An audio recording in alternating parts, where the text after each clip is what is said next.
Hi, Rivka Lambert-Adler here. I want to talk to you today about something that I heard just a few nights ago in a class in Jerusalem from Rabbi Mendel Kessin. Now, Rabbi Kessin has spent years looking at what is the connection between what's going on in the news and how does that relate to the Torah, how does that relate to the end of days, and so forth.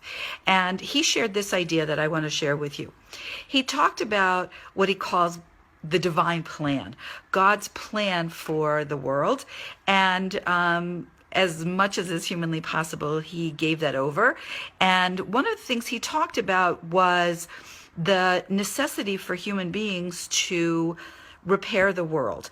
And that originally that job was given to Adam and Eve in the Garden of Eden, and they did not exactly finish the job.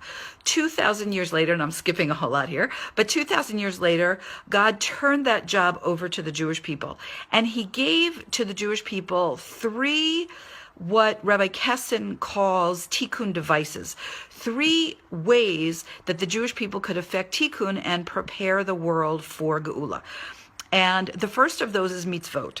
And those are the 613 categories of actions that we either do or don't do, that the Torah prescribes for Jewish people in order to be able to affect tikkun. Now, God in his infinite wisdom understood that that probably wasn't enough. And so he also gave a second tikkun strategy, and that is, or a device, I think is what Rabbi Kessin calls it, and that is teshuvah, repentance. And even that, according to Rabbi Kessin, God knew was also not going to be enough, that the Jewish people were not going to be able to complete the tikkun by virtue of their merit, which is mitzvot, or by virtue of their repentance, teshuvah. And so he gave a third tikkun device, and that's the one that I think has done the majority of the job, and that is suffering. And Rabbi Kessin spoke both about suffering on a national basis, think of all of the history of persecutions and destruction and death and forced conversion and blood libels and anti-Semitism, all of that, everything that the Jewish people have been through for all of our history, all of that has been contributing to repairing the world, to completing the tikkun that is necessary for geula.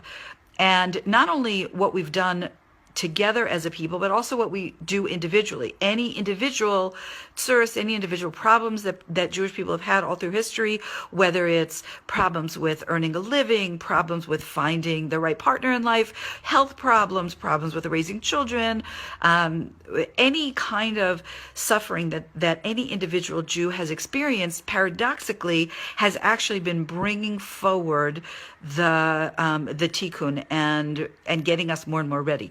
Now, here's the last thing I want to say about this one point, and that is that Rabbi Kessin spoke about how the work of these tikkun devices, mitzvot and teshuvah and suffering, are almost done, and we've almost done our jobs. He estimates that we're at 98%.